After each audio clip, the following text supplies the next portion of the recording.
The economic systems governing your daily reality have violently locked into place. The machinery is paused, but the pressure is still building. This graphic maps out the path of that pressure. Notice the bottom section, the Wednesday-Thursday collision timeline. Top left, the Federal Reserve is committing to 3 consecutive rate holds. They enforce a strict wait-and-see continuity, ignoring the fires burning. Obsessing over this stalled timeline is a trap. Keeping your attention fixed on this frozen machinery is exactly what the system requires to keep you bound to a broken loop. The friction tearing the economy apart comes from 3 distinct pressures. First, big tech is trapped in a $700 billion AI infrastructure sprint. Free cash flow for these massive companies has turned negative, and they are financing this hardware arms race on heavy debt. Second, you have an energy-driven inflation spike.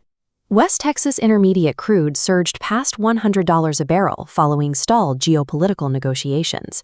In a single month, gasoline alone accounted for roughly 3/4 of the entire consumer price increase. Third, the household balance sheet is collapsing under the weight of those prices. Total consumer debt has hit $18.8 trillion. Credit card interest rates sit at a punishing 21.5%, and serious delinquencies are rapidly climbing back to levels seen during the Great Recession. This chart visualizes the contradiction. On the left, a flat public policy line representing the Federal Reserve preaching patience. On the right, private capital markets are quietly pricing in a sustained high-rate environment where those yields and APRs crush the borrower. The collision point for all this arrives specifically on Wednesday. At 10 a.m. Eastern, the Senate Banking Committee votes to confirm the incoming Fed chair.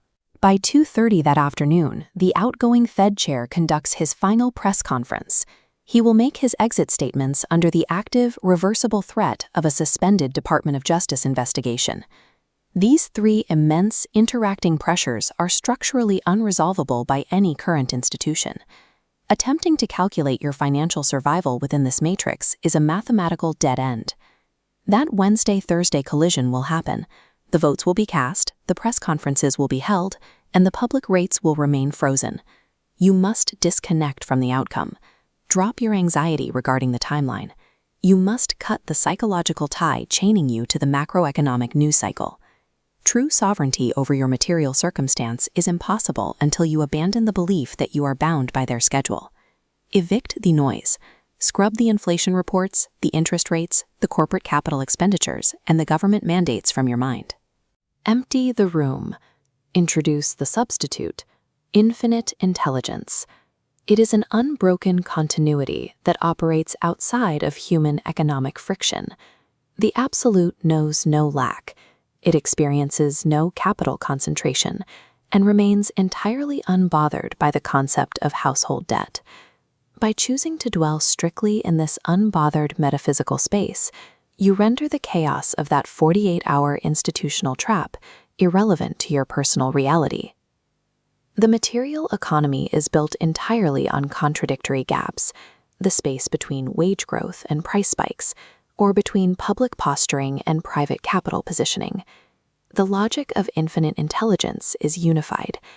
Granting authority to order books or GDP prints allows external metrics to dictate your internal state. You reclaim this control the moment you stop assigning them weight. Internalize this unbroken frequency in this moment. Slow your internal state down to perfectly match the perfection of the absolute. You take total control by stepping out of the machine rather than fighting its gears. The aggregate population will keep their eyes locked on the Wednesday timeline. Because their attention remains trapped in the friction, they will continue the reactive borrowing and credit extension that keeps the lower income deciles compressed. Refusing to grant reality to this institutional trap breaks the feedback loop of high-interest debt and reactive spending. When your attention is no longer for sale to the crisis, your balance sheet stabilizes. The smooth vector upward becomes your material reality. Cause and effect remain operational. Material results align with the patterns of attention that preceded them. There is one final mechanism to execute your escape. Over the next 48 hours, the moment the thought of economic friction or rate hikes enters your mind, immediately stop thinking of the problem. Instantly pivot your focus to the unbroken perfection of the absolute. This ruthless pivot of attention overrides the system's trap. It is the final act of taking back control.